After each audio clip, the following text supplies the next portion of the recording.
Greetings, you curiouser and curiouser Herle Burlyites. A hell of a guest on the pod today because he's an historic guest. The Honourable Lloyd Axworthy is with me today. Statesman and academic, PhD in politics from Princeton University, MLA in the Manitoba Legislature for 6 years before embarking on a 21-year career in the House of Commons, more than half of those in the cabinets of Pierre Trudeau, Turner and Jean Chretien, Minister of Foreign Affairs, Minister of Employment and Immigration, Minister of HRDC, Minister of Transport, among other portfolios. In his post-political life, President of the University of Winnipeg, and in 2015, promoted to the Companion of the Order of Canada. Mr. Axworthy has a new book, which I highly recommend, Lloyd Axworthy, My Life in Politics. It is no exaggeration to say that he was a key figure in some of the most important stories of the last half-century. It's a lot to cover in an hour. In fact, we won't even scratch the surface of it, so please read the book, because it's a book of Canadian history. I want to talk about his views on cities, given his pre-political academic life as an acclaimed urbanist. I want to talk about getting elected in Winnipeg. I want to talk about his time in Ottawa, and then a little bit about current politics and his post-political life. Lloyd, I'm really chuffed you're here today. Thanks for joining us on the Herle Burly. Nice to see you, David. Nice to be part of your program. Yeah. So, how are you these days? Are you living in Ottawa? Yeah, we moved about just a little bit, a year and a bit, for family reasons. We have grandchildren and family here. And my wife told me one day we were flying back from Ottawa that she had followed my trap line for 40 some odd years, and I was going to follow hers, and we're going back to Ottawa. And it's been a very good move. It doesn't hurt when you're an older guy to try something new. You know? No, that's true. But you didn't gain much in terms of winter. You know, I might have thought if you moved from Winnipeg, you're looking for something a little bit more exotic than Ottawa. Well, that's true. I have to get used to the slush more than. Hey, are you as obsessively watching the U.S. presidential campaign as I am? Yes, I am. We watched the debate the other night. My wife Denise is probably the most avid follower of Trump, hoping that at one point someone like he'll just drop. I mean, she's waiting for that moment. But there's a lot of lessons to be learned of what's going on there, just in terms of the dynamics of what's taking place. And I got to tell you, the prospect of Trump, like many people, I think it scares me. He's so out of control these days that, and I think all the commentary said that whatever guardrails he had in his first term aren't there anymore. No, he's a different guy than he was in 2016, and he was disturbing enough in 2016. The more disturbing thing, almost, is that win or lose, 75 million people are going to vote for him. I know. Isn't that extraordinary? I mean, what felony or transgression can you not commit without having somebody say you're not fit for the office? Right. It's an extraordinary. David, I've just been reading the book by Anne Applebaum this last 2 or 3 weeks about Autocracy, Inc. And when you read it, you realize that these kinds of autocratic, authoritarian regimes that grow up, they all work from the same playbook, and is to lie and lie and lie, and slowly take over the institutions that might provide a restraint. And Trump is certainly engaged full-time in that. But a lot of the rules we thought existed in politics apparently don't exist. Yeah, and we're having some. I don't want to jump too far over the loop, but one of the things I write about in the book is that I'm really concerned about some of our institutions, our political parties, for example. And I know you've talked about you share some of these same issues. What used to be a place of community where you talked, you debated, you argued, you had different components, and now it's simply machines. I don't know why you would join a party right now. No, that's right. And a lot of people tell me that. I mean, I have a son who's just in his late 30s as a teacher. He teaches a lot in the Indian communities in Manitoba. He's very committed. I mean, he's a political junkie, but the idea of a party right now, he says, what's the point? It's not the way to have influence. Oh, that's right. Anyway, that's... Yeah. Well, let's go back. Let's start with you and go back to fairly the beginning. Okay. When you trundled off to Princeton University, what did you think you were going to do for a living? I know this sounds a little sort of facetious, but I was already beginning to think about politics. And that had been really ignited when I was in high school, and I had a chance to hear Mike Pearson talk. I think I'd say in the book about how my original response of going to hear this political guy down at the old Civic Auditorium was, are you kidding me? Until I found out I had a lot of marks at stake.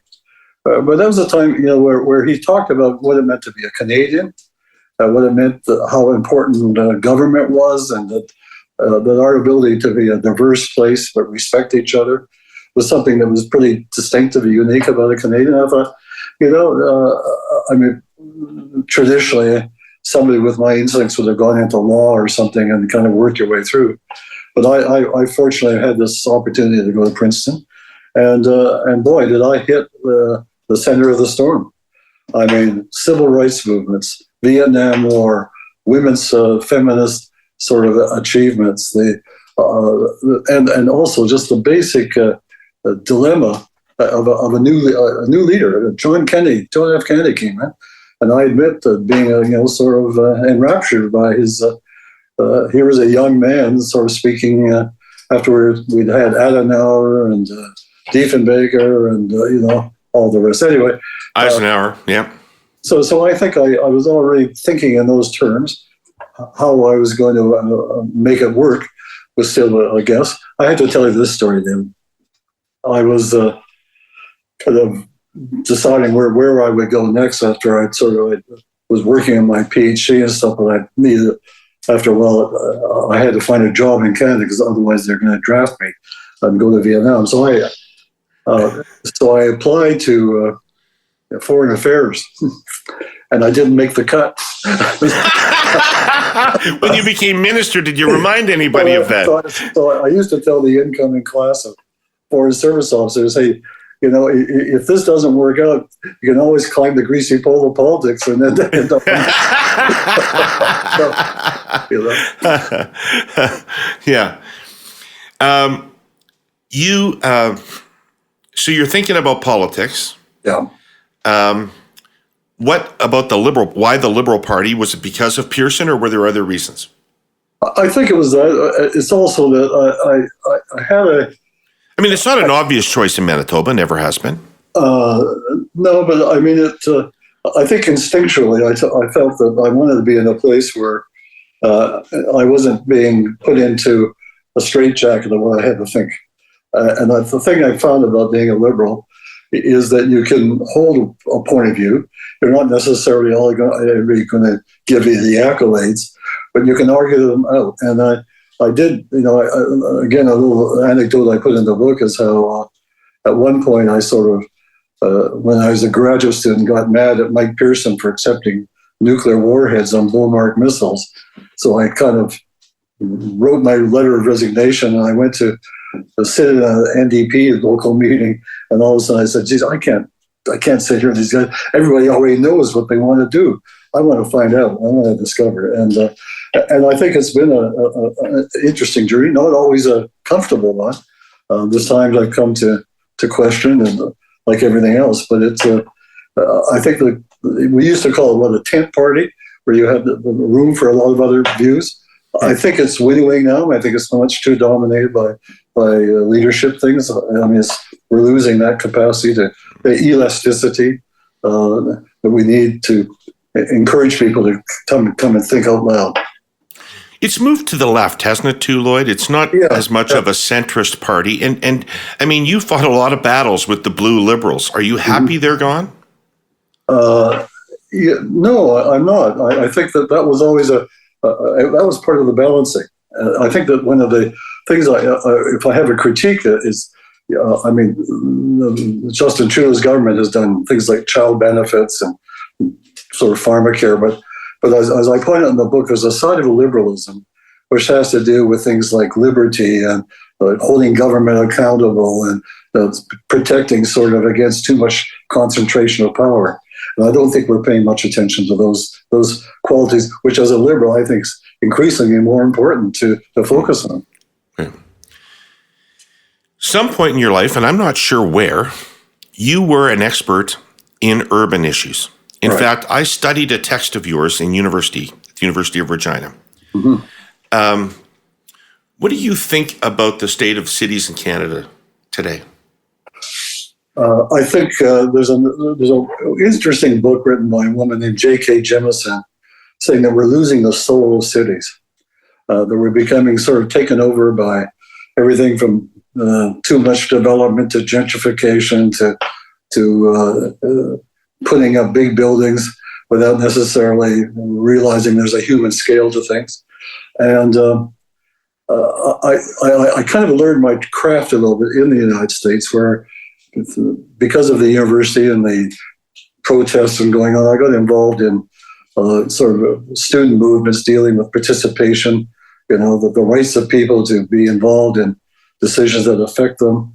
And I've always felt that. And then I had the opportunity, when I came to Ottawa, and I worked originally for John Turner, but he went into justice.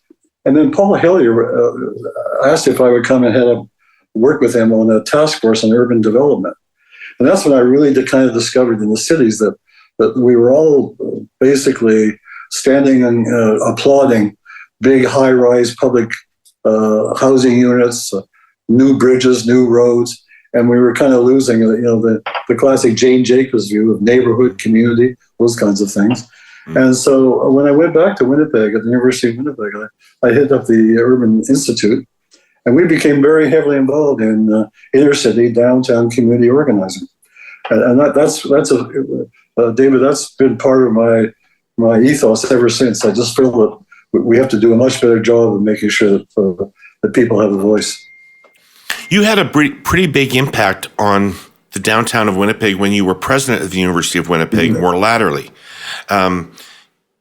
You helped to revitalize the downtown and with a new building program for the university, et cetera. Did you have a vision in mind of Winnipeg? Yeah, I did. I had been, when I was a federal minister, I'd been part of developing what we called a trilateral urban initiative, municipal, provincial, federal, where we each put some money in, and we began to say that we had to kind of rethink the inner city. And being president of a downtown university in the inner city, when I went back, the first thing I did is I went around knocking on doors. I mean, it's proverbially, once you're in politics, you become a professional streetwalker, and so you can't kind of give up that kind of. And I found that the people were detached from the university. It wasn't part of their community. They didn't feel that and there was some resentment because there had been an athletic building about 4 or 5 years where there was supposed to be shared participation, and the university basically took it over and was becoming a little bit of a fortress inside the inner city. And so we brought together an advisory group, and the population in Winnipeg at that time was increasingly Indigenous, particularly in inner city issues. So we brought together some elders. Rob Canoe's father was an elder at our university. And all of a sudden I began to realize that education, the opportunity for mobility that most of us had in our lives was not available in any way the same way. So we decided to make this an urban university that had an outreach to inner city people, Indigenous, newcomers, sort of people with certain disabilities. And we try to open the door and provide entry, a portal for entry into the higher education system. And it was a tough road because it wasn't always university acknowledged. There wasn't a lot of money publicly. So here's an angle that I mentioned briefly in the book, but I probably should have done more. And that is, I ended up with the strangest allies. There was a development corporation that you had people like Sandy Riley and Bob Comiskey, and so the senior business community of Winnipeg was on this foundation board, and we sort of joined hands to work on the restoration of the the downtown and opening up the doors for inner city students.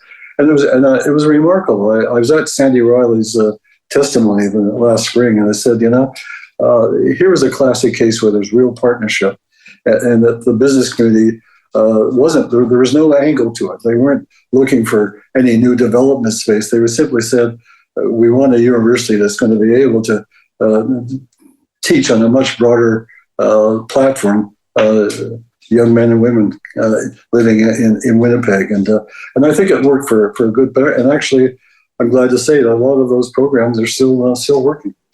Awesome. That's great. Cities don't have enough money to do what they're supposed to do, though, do they?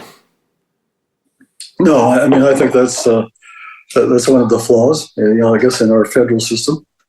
But we don't have the ability to transfer. That was the kind of what broke the compact between Paul Hillier and Pierre Trudeau, was that he had a much more stronger kind of interest in investing in cities.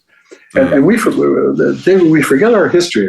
Again, if I'm referencing the book too much, but I talk about my being a son of a veteran who came back, and that a million Canadians fought in World War II, and my father and four uncles were part of them. But when they came back, they were depression kids. They had never really held a serious job before they went to war.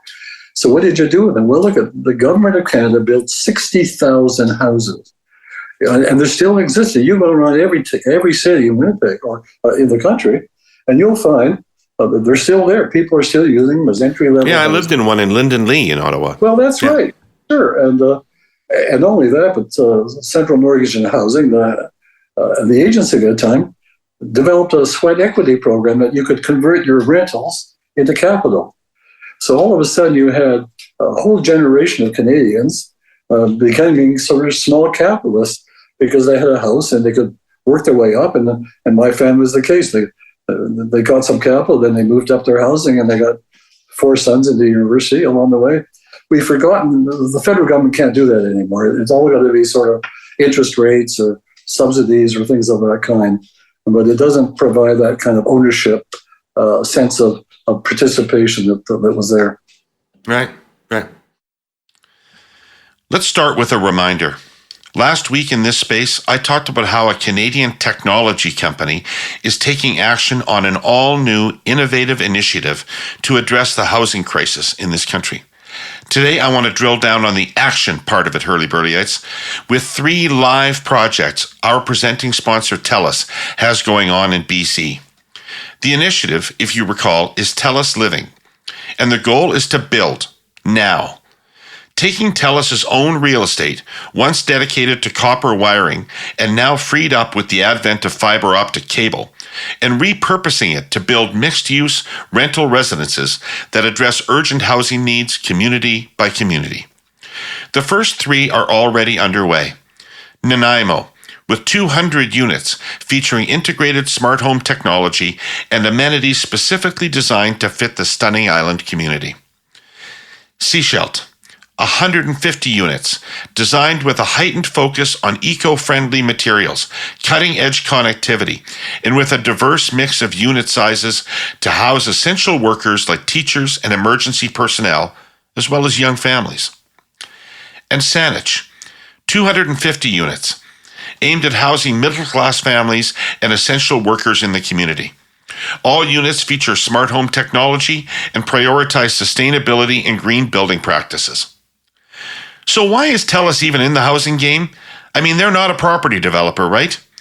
The simplest way I can put it is this. TELUS has always been a values-driven innovation company dedicated to improving quality of life in the communities they serve. In this case, a critical need met with a unique opportunity to take TELUS's own property and upcycle it, leveraging their commitment to sustainability to create connected, smart living spaces the working middle class can afford. These 3 communities are just the start, Herle Burlyites. More on this next week. Lloyd, there's so many policy issues to talk about with you, but I do want to talk about politics for a second, because I think one of the things that's not fully appreciated about you is what a fucking amazing politician you were. Okay? So And I really want to understand what you built in terms of local organization and in terms of community relationships that allowed you to do what I'm about to describe. You were unbeatable, the only Liberal in the Manitoba Legislature. Then you go federal. In the first election, you're one of 3 Liberals elected in all 4 Western provinces. The next election in 1980, you're one of 2 Liberals elected in all of Western Canada. And then in 1984, again, you're one of 2. The other one is different. It's Turner and not Bob Boxstall, but there's still one of 2 in all of Western Canada. You had something going on that nobody else did. What was it? Well, one could say I was in a total fright as being an endangered species. So, no, but I think, part of my reflection in writing this is to say, why did that happen? Well, partly is that I had this previous experience of working in inner city organization. I understood the power of people wanting to be, feeling that they were involved, that they had representation, they had a voice. And I also inherited from my old man sort of an ability. I liked the street. I liked going out there. I liked knocking on doors. And I again tell an anecdote of how your dad was a door-to-door salesman, right? He sold insurance policies door to door. And I would go into the area and people say, "Hey, are you Norm's son?" And I'd say, "Yeah." He said, "Well, I remember, he sold me a policy, but I couldn't pay for it. And so I gave him carrots and tomatoes and potatoes for the next couple of years." And the most dramatic lesson was when I first ran federally in 1979. And there was a part of Winnipeg, it was South Main Street, where kind of older single guys were living in kind of economy style hotels. And all the political advice was, that's a no-go zone. There's no votes there. It's risky, everything else. And my dad heard this and he said, he came over to me afterwards. He was always pretty quiet about it. He said, "Do you mind if I take that poll?" I said, "Hey, be my guest." About 2 or 3 weeks later, maybe just close to election day, he said, "Look, it's time for you to come and meet the guys." So we went hotel to hotel, door to door, and the common refrain was, we had never seen anybody come and talk to us until Norm came. Right. And here's the kicker in it, is that election I won by 400 or 500 votes. And that particular poll, I think it was a 2-to-1, almost a 3-to-1 margin for me. So there you go. So it mattered. But you kept it up. Like, what did you do over the time that you were in Parliament and living in Ottawa? And how did you keep rooted in the community that way? Well, I had an incredibly good group of people working with me. I mean, I was recruited to run provincially by Jane Heffelfinger and a group of women in their living room and saying, "Look, we think you're ready, but you have to listen to us," which I've been doing ever since. But they became a real team. I love telling the story of Ray Scott, who was a retired school principal, and she became our guru on election. How people do all the computers about where are the votes and whose door do you go to. She had 2 shopping bags, and each of them had a big piles of papers in them. And every day at the end of it, she would say, "Okay, Lloyd, who did you talk to? What did they say? What do you think?" The canvassers to get the same thing. And I could tell you that Ray Scott could tell you within 100 votes what the election would be. And she had there's a coterie. Another woman who kind of discovered knocking on doors was a woman named Joanne Purvis, who worked. She was part of a young group of working women downtown who had never been involved in politics. I mean, they just weren't part of the normal sort of cast of. And Joanne said, "Well, are you the guy that was out of the doorstep at 7 this morning?" I said, Yeah, I was. She said, "Well, why?" And I told her. She said, "Look, I'm going to come to work for you, but you have to understand that the people who I live with and my friends, they don't like politicians very much. They don't think you're very effective. So you're going to have to really kind of up your game, which I did. And so it was people like that who really kind of tutored me in how do you sort of make connections. And the dividing line on that was the '84 election, when we knew that we were at the end of the road. I mean, it's very much like the Liberal Party today, that people just decided they wanted to change. And I had my sort of first inkling. I went back to start campaigning at the Safeway store in the corner of River and Osram, which had a north door and a south door. And that used to be that was the heart of my provincial riding, 70% votes. So I went to the north door and everybody was going out the south door. And I kind of knew that I was in trouble. Yeah, they didn't want to make eye contact with you. No, that's right.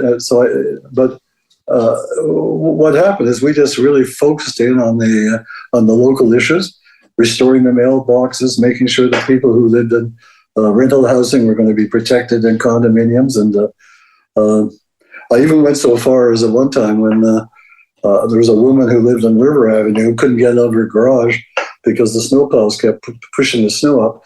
And I kept saying, ma'am, that's a city. I mean, finally I got so tired I went and shoveled the door. Well, that became an urban legend.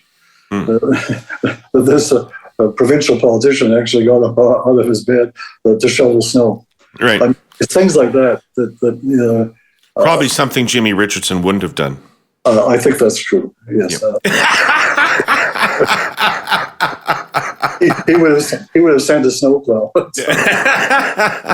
Anyway, so I try to reflect upon that, and the reason is I'm really I hope that I can give some sense of purpose to young men and women in Canada about politics. That it's a good calling. You can do you want to make a difference, you can do it there. But you have to have some principles. You have to work, and you have to be pragmatic about it. There's no point being on the barricades and mouthing off all the time. You actually have to show results, and I think that's one of the weaknesses now we have is there's too much rhetoric and too little outcome. I'm going to give you a chance to be really clear about this because you've worked in a number of different areas outside of politics. You've been the head of a large institution like the University of Winnipeg. You've worked in academia. You've worked with think tanks. There's no place you can have more impact on society than politics, is there? That's right. There's no question about it. David, you were in a long time. It's like being on a stage. As long as you can sing or dance, there's just nothing like it. If you break a leg, then you're always risking that. And politics has a risk to it. There's no doubt about it. But if you're good at it, I think people respect. I found that a lot of people in my constituency who didn't necessarily agree with the positions I was taking, but they knew that I was there and I would listen to them and that we could talk about it, but also that they respected the fact that I had my own point of view. Yeah, for sure. I was talking last week about the physics of a freight train. It was pretty interesting, I thought, so I'm going to talk about it again. When the engineer in the locomotive applies the air brakes, a phenomenon called slack occurs. Remember, the train might be a mile long, a seemingly endless parade of rail cars, all linked to one another. Basically, they don't all slow down in perfect harmony. They can bunch up and then stretch out. A bit difficult to explain maybe, but crucial to understand in the execution. That is why all CN's Canadian engineers, and for that matter all Canadian CN railroaders, start out at the CN campus in Winnipeg. Think of it as basic training for railroaders, or maybe a railroad academy. It celebrated its 10th anniversary this year. As I said, all Canadian CN railroaders start at the campus, no matter where they are stationed in the country. The campus is big, about 100,000 square feet, and it educates about 300 trainees a week. Each of them is fed the whole multi-course CN safety meal. The campus actually has a slack simulator to help new railroaders understand the braking issue and practice before they get into a real locomotive. It also has locomotive simulators. Students can train in virtual reality. The campus regularly stages the derailment of a train carrying dangerous goods and invites local first responders to participate. Train cars can be lit up to simulate a fire in a controlled environment. It's all in furtherance of the Grail. No accidents, no injuries, no fatalities. But CN cannot get there without you. So let me repeat something else I said last week. Stay away from trains and tracks. They are dangerous, writ large. Respect the behemoth. So I want to get your own point of view on one of the classic moments of Canadian political history, which you were involved in. Because as a member of the Federal Liberal Caucus in 1979, you would have been part of the defeat of the Clark government in the House of Commons and the decision to bring Mr. Trudeau back as Liberal leader for the 1980 election. Were you in favor of that? Yes. Yeah. Not many Western Liberals were. Why were you?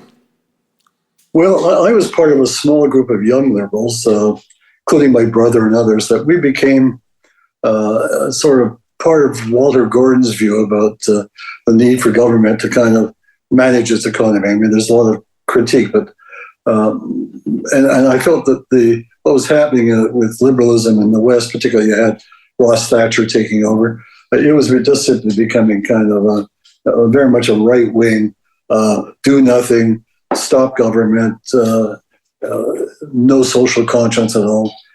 But what attracted me, David, was that his decision to come back wasn't just simply, well, I'd like to get back into power again. I think he felt that this could be his last hurrah, that he could use that period, and maybe we were all living which he did with the Charter. I mean, that's changed Canada fundamentally in so many ways. But he used that time. I mean, if I can be kind of a little sort of over the out on the limb, I think that's what Justin Trudeau should be doing now. Forget the power games. Say to Canadians, I'm going to spend my next year doing something that's really going to make a difference to this country, and whether it gets me votes or not, I'm going to use this time in my government to do something that will singularly, and you know in the book I talk about the need to totally restructure Indigenous people as a founding community in Canada. And he could start that.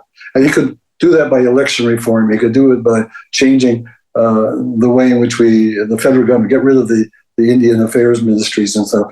I mean, if he did that, then I think he would go down as one of a really good leader, as Pierre Trudeau reminded us, because he's one of those prime ministers who come along every while, and you have people, like Mulroney in his own way, Paul in his way. I mean, each of them have left a mark because they weren't necessarily just interested in the power game. Right. And I think that's what attracted me to it, and he lived up to it. I mean, being part of that cabinet and caucus from 80 to 84 was just it was thrilling. Is that right, eh? To be part of his caucus, like he was thrilling. Yeah. Well, he would do things like, there's a lot of sort of stereotyping of Pierre Elliott Trudeau, but I mean, the one thing I will again remember is that we had made our foreign minister at the time had made an agreement with the Americans, about testing, the nuclear testing things, and some of us in cabinet cruise missiles. Cruise missiles, that's right. You got it. And John Roberts, you remember John Roberts from? I actually supported John Roberts for the leadership in 1984. He and we opposed that. And here's what Trudeau did. He said, as long as you can present a coherent argument that isn't been developed by your bureaucrats with speaking notes, I'm going to listen to you. And we had a long-houred cabinet meetings for months on end. Well, we kind of fought this rearguard battle with the glaring eyes of the generals on us the whole time. But he gave us that opportunity. He really did believe in having a rational discussion, a good discussion. And that was a lesson, again, I took away. That's part of politics. You have to have something, a framework, an idea, an ethos about what you want to do. So you were, in that government, the only minister from the 4 Western provinces that was actually elected to Parliament. Everybody else was a senator. Yeah. Right? Yeah. So you were obviously the lead advocate for Western Canada in the government. What was Mr. Trudeau like to deal with on Western Canadian issues? I think it was mixed. I mean, he invited me up to his office one time and said, I want to make you chair of the Cabinet Committee on Western Affairs. And along with it, he shifted me from immigration and employment to transport because he wanted to get the Crow's Nest pass-through. And there was no votes to be won in Western Canada by changing the Crow's Nest pass rate. Because, in fact, but it was a real blockade for getting grain and stuff to port. But it was a subsidy program. And Jean-Luc Pépin had taken it so far, but he couldn't get across the finish line. There was just too much sort of internal opposition. He said, "You're the Western guy. You have to carry the can," which I did. The most difficult thing I had as a Western minister was the energy program. National energy program, yeah. Yeah, because we were talking about sharing revenues. We're setting up Petro-Canada, and it was seen by the oil patch and by many Westerners as a way of scooping up their wealth. And there was always that inherent skepticism, sometimes outright rebellion from West against Eastern domination. And so I was in the middle of that, and it was really a balancing act all the way. But so I had defended the NEP, which I did, but I was even though it was a pretty direct attack on Alberta and the Alberta industry, right? Yeah, that's right. Nobody had ever gone to a rich province before and said, you know what, you're getting too much money. We have to take some of that. No, there's no doubt that that's what it was. But it goes back to, I guess, my thesis. At some point, you accommodate. If you want to stay in the game, you can either do the honorable thing and say, I'm opposed, I'm resigning, or you say, I'm going to find a way of dealing with it. And at the same time, I was fighting the big fight in Manitoba with Sterling Lyon over the constitutional issues. Right. And I thought that was... He hated the charter. Oh, he hated the whole thing. And I described my being in the lion's den for about 2 years. And but to me, that was really important to stay around. And as an employment and immigration minister, I had portfolios where I could actually implement charter-related activities. Right. So you raised the Crow rate. And actually, I paid a lot of attention to your work on what I believe was called the Western Grain Transportation Act. That's right. Mm-hmm. Right. Partly because I worked for Ralph Goodale, who was opposed to what you were doing. Yeah. Right. And partly because I was a really good friend of Peter Smith's. You always had great staffs, by the way. You always had tremendous people on your staff. And he was one of them. But, that policy, which ultimately came to effect, the Crow rate is gone, and the Canadian Wheat Board is gone, and all these kinds of things are gone. And some people had been calling for them for years to unleash certain parts of the Western economy. Other people in the prairies were opposed to them for a long time. And certainly they resulted in a very significant change to the prairie economy. And farming, for example, which used to be a way for families to earn a living, is now a big business. It's corporate, yeah. Yeah, it's corporate. How do you feel about all that in retrospect? I have some real regrets because I think we were caught up in this whole idea of deregulation, but here's a direct impact. I can tell you, the Canadian Wheat Board was a corporate center in Winnipeg doing $3 or $4 billion of business a year. We don't have that now. We have private grain companies, the Richardsons and others, but they don't have that same kind of clout that we had. Winnipeg was the hub internationally of a grain system. Mm-hmm. Look at David. I think it was Harper's government. Yeah, it was Harper who got rid of the Prairie Farm Rehabilitation Act. Yeah. What they're doing, it was helping farmers develop proper storage of water. What's the big issue out there then? Drought, rivers that are under control. We had an agency that was actually working on these, but it was government. And we just, so I think we paid we kind of defenestrated federal government activity in Western Canada, and we're paying a big price. You speak in the book. I was personally really pleased to read. You speak in the book with great reverence of John Turner. Yes. I loved Mr. Turner myself. Is that because of his time as leader when you served in his caucus, or because of his time as a minister when you served on his staff? It began there. There's no question about it. And I discovered a person who had a high respect for Parliament. John had just become the Consumer Corporate Affairs Minister, and his first big job was on drug pricing. And he had to bring in the amendments to the Patent Act to allow for generic drugs. This is not popular with Big Pharma, I can tell. Right. And by the Still way, isn't. Big Pharma was in his constituency in Montreal, so Yeah. you had to have some guts to do that. But here's the instruction he gave to me. He was all, like every minister, being briefed by his public servants and advisors and stuff. He said, "I want you to go out and talk to other people. Go and talk to members of the caucus on both sides of the chamber. Go out and talk to Liberals. Go out and talk to people." And that was my job. And I remember at one point coming in, and the deputy minister was talking about this generic thing. It's got all this problem. And I said, "Look, the members of Parliament on both sides on the committee have agreed. Well, why would we stop the will of parliamentarians?" And John said, "You're right." He had a huge respect for Parliament, and he taught me that those kinds of lessons. That regardless of your party label, if you're a member of Parliament, that's something you've been given a real trust and a real honor, and you had to live it. But plus, as you know, David, he had probably the best Rolodex in the country, and he would get. I think until the year he died, I knew that when my birthday came along, there'd be a call at 9:00 in the morning from John Turner saying, "Hey, Lloyd, how's it going?" Absolutely. I mean, wonderful guy. But you raise a point that cynical me has to actually ask you about, which is, having been a minister in many different caucuses, are parliamentarians to be respected?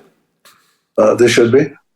It depends on them. I think this whole issue that's out there in the public now about foreign interference is casting a real shadow on Parliament. And I think it's partly because our rules don't have enough sort of resilience to them to offset those kinds of influences. David, big money is playing an increasingly important role in politics these days, as we know. I mean, there's just a very strong ability to kind of carpet bomb an issue if you really feel about it. And I think one of the when I talked about rethinking our democracy, it's one of those areas. How do we make Parliament far more relevant? And that's to give it far more to do, and not simply to be sort of standing up and clapping for the latest sort of ministerial statement. You would have been, as a minister, genuinely interested in what they thought about an issue you were working on. Yes, for sure. In fact, I think it sometimes took it one step further. I wanted Parliament to be the spear carrier on stuff. The classic issue was that in that point when I was Foreign Affairs, we had very strong concerns about the nuclear proliferation that was going on.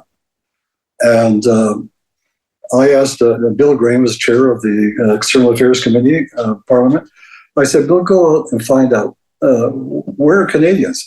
And so they traveled the country for 8-10 weeks and came back with a report and they're saying, "Look, you have to change some things in the NATO protocols and stuff."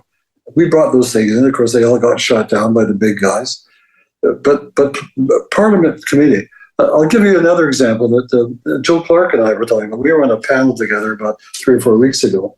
Is that when I was in opposition and Joe was the foreign minister, remember he recruited myself and Bill Blakey from New Dems, John Bozzi, to go to Central America to find out what's the role for Canada in Central America. I think he and Mulroney at the time were very interested in opening Canada up to the Americas. And so he put us on one of these old turboprop planes, and we bounced around, met a bunch of sort of very abrasive U.S. ambassadors and all the and the crazies who were fighting the Contras and stuff. But we came back and said, there's an important role to play, particularly in our relationship with local communities, farming and stuff like that. And Joe said, yeah, that's great. And he implemented the recommendations. And there was Parliament playing a very strong, nonpartisan role to come up with an important kind of statement that the minister said, yeah, that makes sense, and I'll buy it. So Parliament has an awful lot more potential in this now presently being used. Right.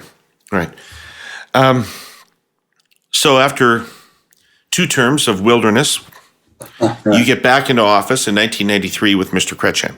Right. Mr. Chretien wasn't particularly close to either John Turner or Pierre Trudeau. What was your relationship like with him? It was always cordial. We had been in government together, Mr. Trudeau's government, when we had been in opposition together. And clearly, at the outset, I was sort of harboring some notions of running for leadership, but I didn't have the wherewithal and didn't speak French and had those problems. So I decided I had to kind of reset my own kind of political persona, who I was. So I went to Jean and I said, look, here's where I'm from. I've been around for 15 years. I mean, I knew the game. And so we worked together on that. And, I talk about in the book when it came time to be in cabinet, he knew that I was inkling to get into foreign affairs or something. I've been working at that. And he said, Lloyd, we have to make big changes in policy. I said, yeah, right. So he said, you're our kind of lefty liberal kind of guy. I'm going to make you a human resources minister. Now that was like being, saying you're the turkey at the Thanksgiving table. You're going to be carved into pieces. But you didn't know that at that point in time. No, I didn't. No, you did not know that. I mean, that's right. The backstory to this is something I would like you to get into, because the Liberal Party did not run on balancing the budget in 1993, right? And the day that government was sworn in, there was no reason to believe that your Social Security review project, right, which was a big, massive attempt to overhaul the social safety net in Canada, right? Yes. There was no reason to believe that was going to be subordinate to deficit management issues. Right. But that quickly changed. And what happened that the ground shifted inside that government so much? Well, I think you're right, because in Paul Martin's first budget, 94 budget, there was actually a very strong endorsement of the social policy review. Yes. I think what happened is it was a pretty classic case where international forces played a role, and I think the IMF declaration that Canada was about to go bankrupt just scared the hell out of everybody. And it was at that point, I think, that Paul, who you knew well, had to sort of rejig all these things. And I think there was also a kind of a caveat. I mean, he didn't go into politics to do that. No, he didn't even want to be the finance minister. He asked Chretien to be industry minister. Yeah, that's right. No, I remember that. I remember that. But I think there was people in finance and in Privy Council who were very much into the kind of neoliberal stuff that was going on. But it became... I had taken on that social review, and I'd asked Chretien if I could do it, because actually, we hadn't looked at social policy since the 1960s, and they were all. We had added a whole pile of new initiatives, but they were all fragmented. There was no common ground. So it was big. I made some mistakes when I did it. I think I probably should have been more targeted on areas like the unemployment insurance, but I put employment insurance and education and welfare. I tried to do them all as a bundle, and that was probably an overreach. But it did lead to some recommendations. But you wanted to bring intellectual coherence to the whole thing, yes, right? That's exactly right. But intellectual coherence is not always good politics. Right. Right. So that was really the transition, and I think the other kind of driving force was that was the whole constitutional referendum in Quebec. That put us on life support, and we just so that had to change the whole Fed-Prod relationship kind of thing, which is very much part of social policy.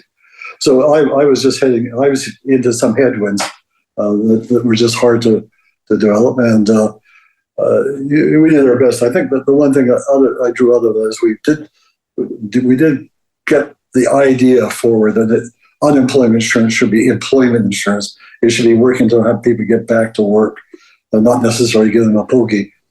Passive income support. Yeah. Yes, that's exactly right. So right. So 40 years to think, or 30 years to think about it. Did the government cut spending too much in those budgets? I think it could have been more targeted. Yeah, I think the across the board program review, just simply it was like taking a big axe and everything, 15% for everybody, and right. So I think we weakened some of our institutions in doing it. I think particularly is foreign policy and defense that really paid a big price. I think that we canceled things like the Economic Council. I mean, we were really caught up in the idea of some of the housing issues we have now date back to that too. That's right. We canceled social housing at that period of time. And the other thing that I have a regret, and I know that having talked to Paul later, that he did too, is that the one thing that really I probably should have been tougher, but was the 2% capping of transfer for education for Indigenous students. And that we've paid a huge price for that. I mean, they fell behind the entire educational development over 15 years, and we're still having to make that up. At the time, the justification was that was the only area of government that wasn't being cut in absolute terms. That's but right. nonetheless, it was falling behind what was going on in other public education systems. Yeah. But no one says that you necessarily have to have a sort of a looking glass or foresight. I mean, you do the thing about politics is you have to make decisions in the swirl of activity. Kindly contemplation is not something that is a strong political trait. But that's one reason why I think you have to go into politics with some basic core values of what you think is good and bad, but also prepared to take the licks when you don't get your way. And I think that, and that's what concerns me now. I think that everything is kind of a take no prisoners approach to politics, as opposed to sort of saying, how do we find some common ground? How do we find some way of putting something together? There really isn't any honest public dialogue about this stuff. We've lost that. And I put the question back to you because you've been following us and you do the programs. But I mean, where are the sources of imagination and new ideas and how to change the Canadian scope? Where are they coming from these days? Yeah, well, they're out there. There are people out there doing those things. There's no doubt about it. But one of the things that's happened over the course of our respective lifetimes is the valuation of the market economy versus the valuation of public service. Yes, that's right. The balance has gone to shit. Yeah. Right? Yeah, I think that's right. And but there's also something else that I'd like to raise with you. I mean, it was triggered just by reading the paper this morning about how there was a decision, I think it was the Department of Transport, that knew something about contaminants that they didn't share with anybody.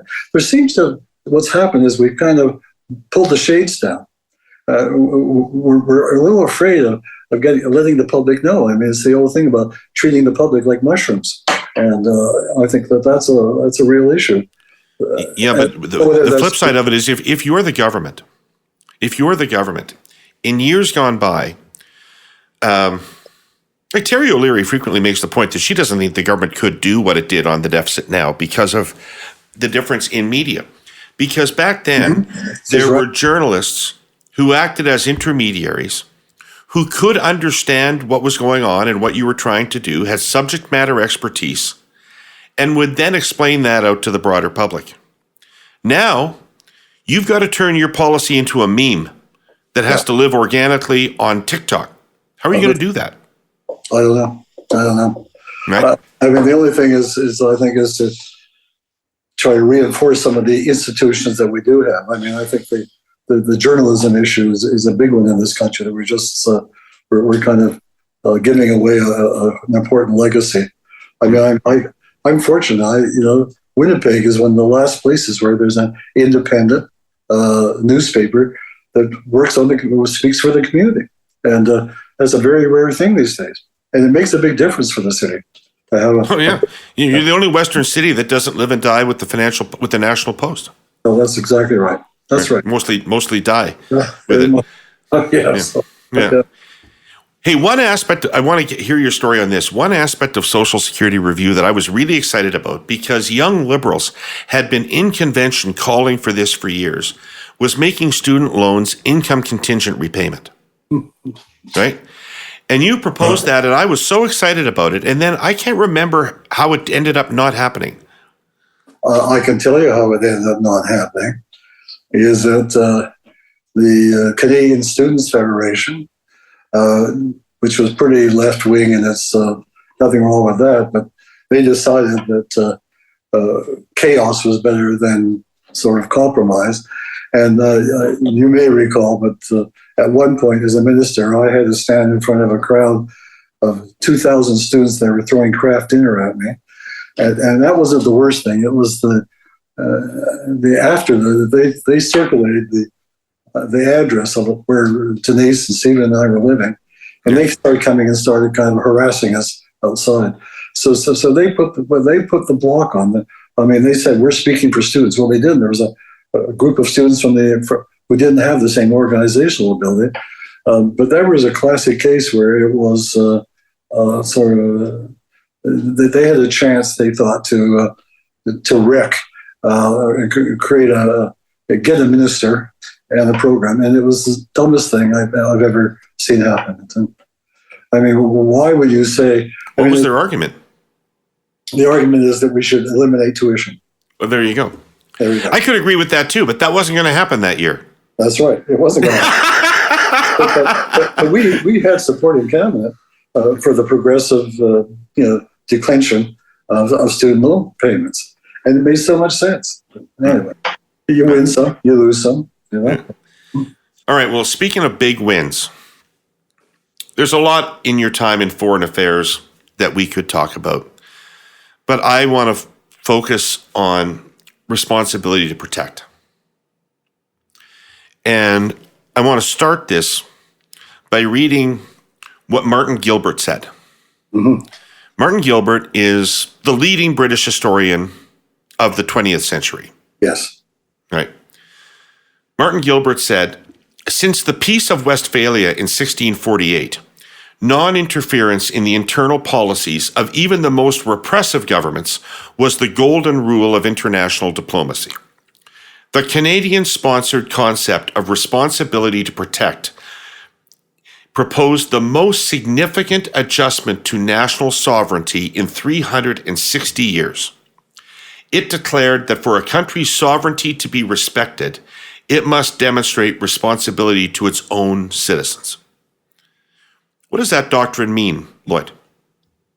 Well, in practical terms, it simply meant that the international community, represented at that time by the Security Council, which had the mandate to take action and be involved, basically said if a government couldn't protect its citizens or wouldn't protect its citizens or itself was the predator, then the international community had a responsibility to move in, not necessarily move the blue elements right away, whether it's diplomacy, sanctions, persuasion, naming, shaming. There's a whole series in the toolbox that could be used. But ultimately, and David, the turning point in really giving us the sort of liftoff for R2P was Kosovo. because there was a case where there was ethnic cleansing, genocide taking place. None of us had what you would call an economic interest in Kosovo, but people were being hammered. And the only way to stop Milosevic at the time was to organize some counterforce. And that, for people like many Canadians, the idea of using force was, ooh, wow. But we decided that we would join in the NATO operation. We were on the Security Council at the time. We tried to get the Security Council resolution, but the Russians were threatening vetoing. So Madeleine Albright said, let's go to NATO. A lot of us agreed. We went there. But what disturbed me about it is this is kind of an ad hoc arrangement. It was something, there was no guidelines, there was no framework for it. So when we finished with the Kosovo thing, and we actually stopped the killing, and Kosovo is still struggling, but it's still an independent entity. A group of us who had been over the years, we had developed a very strong kind of working relationships in the department with the groups of officials, people, my political staff, some outside experts, to say we were following the human security notion. That was our principal objective. How do you protect people? And we thought, now we have to take it to that next big leap. Are we prepared to say that the possibility, potential of actually intervening to stop genocide or ethnic cleansing needs to be regularized? It has to be part of a protocol. And so there we were. We set it to the commission.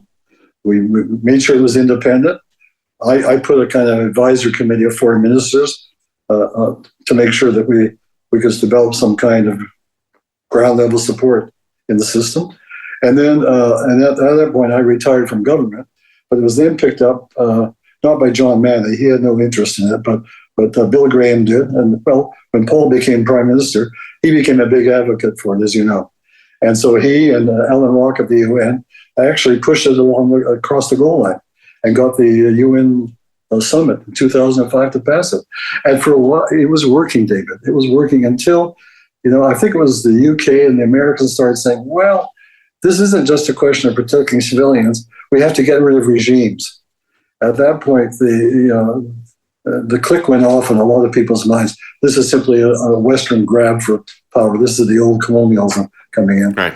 But it's still there, and it still, to me, is a principle. When we see what's happening in the world today, with a kind of way in which civilians are just being treated as sort of collateral damage everywhere, and it's not just Gaza, it's not just sort of Ukraine, it's Sudan, it's Myanmar, there's Sudan, you're talking about a full-scale genocide going on. But the Western countries, our country, has pulled back. We don't talk human security anymore in Canada. It's on the shelf. And but the idea still is there, and I think I'm hoping that maybe as we move in further, and maybe a new generation of Canadians, it's an idea that it could be rehabilitated. Right. Can I get your views on a couple of current conflicts? I know that they're complicated, but maybe you could just give us top of mind. Let's start with Ukraine.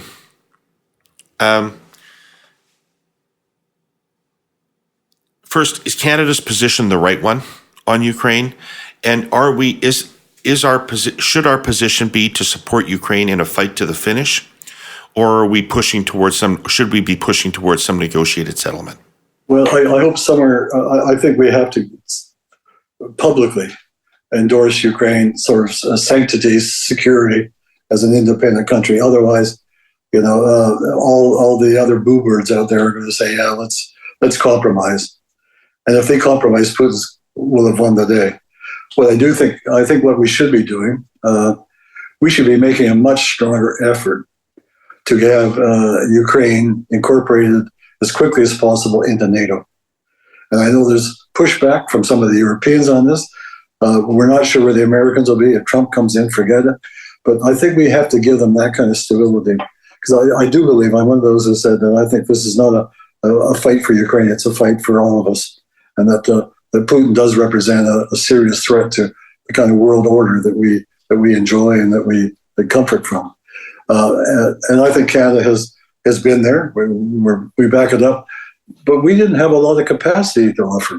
I mean, that's part of our problem. We let so much of our own sort of resource, our what we have to offer is limited. And I'm money mostly. It's money mostly, but it's also things. I'll give you an example. At the World Refugee Council, we're working with the Ukrainian Canadian Congress to try to get a new declaration from Parliament that, for example, says, why aren't we helping the Ukrainians with the electrical grid? We have power corporations that have the best expertise in the world. The Russians are just sort of absolutely sort of ripping apart the entire electrical grid. So we have we could put people to work. If you got BC Hydro and Ontario Hydro, Quebec Hydro, Manitoba Hydro helping, boy, I think it also means that we should be putting a much stronger push on getting the criminal identification of Putin actually in front of the courts. I mean, I think Canada could be a real sort of, we're not central to that. NATO has to do it, but the new NATO chair is going to be much tougher, I think, than Stolberg was on Ukraine. Because I do believe this, that we are feeling this kind of network of autocracies slowly chipping away and eroding the system we've spent close to 80 years building up since World War II. The liberal order. The liberal order, yeah. Yeah. Okay, so that's interesting that you put it that way, because Israel would say it's on the front lines of that same fight. Israel would say that it is fighting Iran and it is fighting Russia, and that it is fighting the proxies of the same people we're talking about, the autocracies around the world. How do you feel about that conflict that's going on? I think that I agree with exactly that point, that the foreign name, Iran and the proxies are all tied in with the Russians and Chinese. I mean, it's all part of their game plan. But I think where Israel has stepped over what I would call the red line is in the proportionality of what they're doing, and I think that's the big issue. And that Netanyahu seems to be more interested in his political fortune than in sort of finding a solution to the issue. Because one thing that's clear is that Israel it can have one amazing military successes for a period of time, but are they going to occupy all these places? What happens afterwards, and what are we doing to rebuild it? And you wouldn't have seen it, but I think Alan Rock and I and a professor from Carleton named Michael Manulek, we talked about trying to revive the trusteeship council as a way of taking some management over these things. In other words, we have to get some of that out there. I think Canada can be a little bit more inventive than this being. Right. I mean, nobody's comfortable with what Israel is doing, but what are they supposed to be doing? I never hear that. Well, I think that there is clearly they could be negotiating some agreement. If they did one thing which would change the whole narrative and discussion, and that is to say that we are going to fully recognize the UN resolution for the West Bank and not continue to try to erode the rights of people who live there. I mean, when I was in foreign affairs, Canada held what was called the gavel on refugees as part of the Oslo Accords. So I had an opportunity to go into all these Palestinian camps right across the Middle East. And you know, people, this is now third or fourth generations of people. No wonder there's a lot of not just hostility, deep anger. So you have to start sort of putting some salve, some Voltaren on that to make it happen. And I think that's where we have to go. But the composition of the Israeli government right now isn't lending itself to any kind of accommodation. Right. And that's not saying, I mean, the fact that they have a right to go after Hezbollah and Hamas, absolutely, no question about that. But you don't have to necessarily sort of, if there was at least some semblance of saying, we're going to be careful about the humanitarian side, and we're really going to work on much more effectively to make sure that people aren't going to come down with polio or be starved to death or all the other kinds of infirmities that are taking place. And then people say, okay, it's a balanced approach. But what run now is just the sword and not the sweep. Gotcha. Okay. All right, we're rounding into the home stretch here. I can assure you, if you're getting tired of talking to me. We're headed into, we're going to go back to politics now. So we're headed into an election that looks like it could be 1984 or worse in terms of result for the Liberal Party and result for the Conservative Party, frankly. Having been through one of these before with a year to go, do you have any advice for the Trudeau Liberals as to how to turn their ship around? Yeah. Head for cover. Assume the crash position. Yeah, I mean, the whole thing is dependent on the position that Justin Trudeau takes. I mean, he's become the lightning rod for all of the Canadian angst. Well, they're just 8-9 years. I mean, you just run out of steam. I would go back to something I mentioned earlier. I would hope that the Liberal caucus, the government, Liberals generally would say, look, we may get a licking in the next election. But before that happens, let's do something that really makes a difference for this country. Let's show that we're not simply engaging in the spitball contest in the House of Commons every day. Let's do something that really, I'm talking about how do we reform some of our institutions? How do we get electoral reform in place? How do we deal with enabling Indigenous people to become a founding country like French and English? At least start that process going. Let's do things that we can say to Canadians. We may be on the plank, but before we go, we're going to do something that really leaves an opportunity, a potential, because we have to be better than we are as a country. We've got all the makings. Everybody talks about the great big world that we're into. I don't think it's so frightful. I think as Canada, we're so well placed, but we're not living up to our potential of what we could do. And I think this is a chance for Liberals to say, no, Laurier took this on, Mackenzie King, God bless him, and his father did with the Charter, did something that really changed the country. Right. So what you're really saying is you're going to lose. So do something rather than scrap around trying to change a reality. Just do something with the time you have left. And leave that as a legacy for Liberals to build on, because I think the Liberal Party is not going away. And I may not be around to advise them that much longer, but I hope the book will help be of some help. But anyway, but I think there has to be those kinds of roots that are, or seeds that are planted really, in terms of what does a new liberalism mean for a generation that's dealing with climate change and AI and all these other kinds of existential issues. Right. Okay. 2 quick snappers to end up. Yeah. What makes you most satisfied about your life in politics? The Charter. Excellent. Cool. Mm-hmm. All right. Who's the best prime minister of your lifetime? That's a tough one. I think probably Pierre Trudeau, but I think Chrétien's a pretty close second. And John Turner as an individual would be top of my list because he was just a fine man. Right. And you lived through Pearson. You're excluding Pearson from that list? Well, I really wasn't in the government. I was a junior aide.